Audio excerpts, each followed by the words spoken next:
Well, good afternoon, everyone. This is Gerard Moultrie coming to you live from Fab News.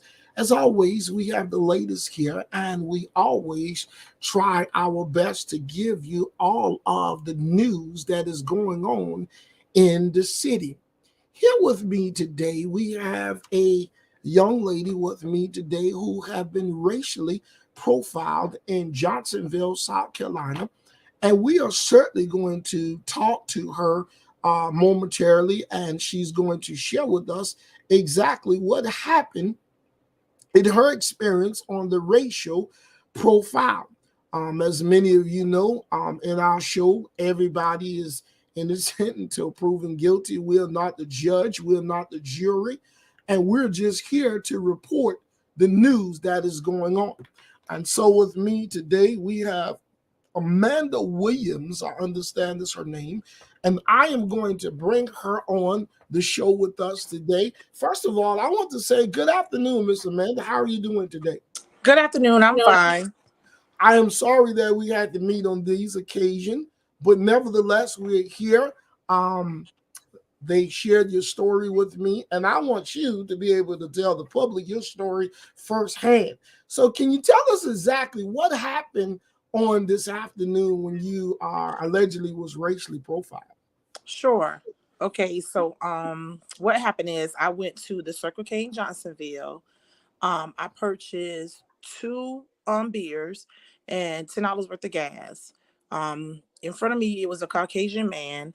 He asked her for a carton of cigarettes.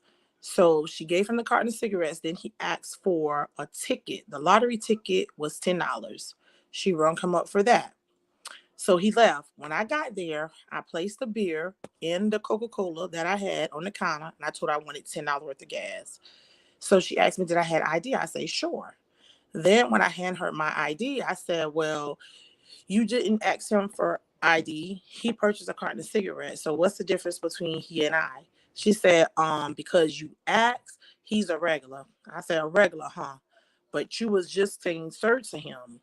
And I said, okay. So I hands her my ID. She rings me up. And I said, well, is it because I'm black and he's white? She said, yeah, that's what it is. And I said, oh, okay. That's what I thought it was. So I smiled and I left, went to Little Caesars to get me a pizza. When I came back, while I was in Little Caesars, I thought about it. So I went back to the store and I asked her what was the manager. She said the manager was off until about the 4th. I said, okay, what about the assistant manager? She told me the assistant manager wouldn't be back until tomorrow. She didn't know what time the assistant manager would have been back, but it would have been in the morning. I said, well, what's the number to corporate? She said, oh, it's outside. So I went outside. I took a picture of the number. I went back in and I said, I want your name. So I was looking at her badge, so I couldn't see her badge. She turned around. She pushed the badge out so I could see her name clearly. So I left and I walked out the store and I got in my car and I left and I went home. So, and this Circle K is located where exactly? In Johnsonville. Okay. And there's only one Circle K, am I understanding right? Yes, it's only one Circle K at the light.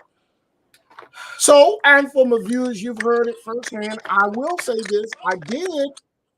My staff did reach out to Circle K. They told us the manager was on vacation and that the assistant manager will be in at 4 o'clock in the morning.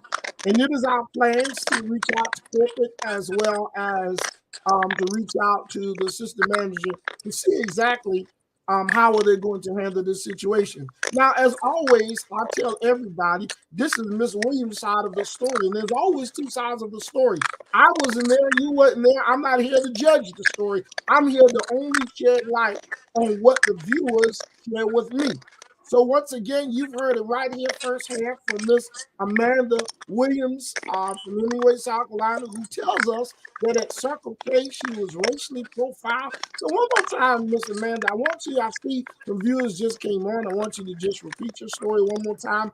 I will say this, Amanda, I have had some people, and I have also sent them an email through a FOIA request, which is a freedom of information, to ask to see the video. Certainly, they should have a video in regards to what you're saying. So I have asked through a FOIA request, I would like to see the video. So hopefully they will get back with me in a timely manner, which is 15 days. And if they don't, then our station attorney will write them a nice little letter and try to get the video. It affects everybody. And certainly I want to apologize for their ignorance, Miss Williams, since they don't know how to apologize. If this did happen, I think that the young lady should be fired, really, because this is not what we should endure. I did again reached out to the manager by way of Facebook because I know some people want to say that it's a one-sided story, but I've done my due diligence as the media by reaching out to them. It's up to them to respond.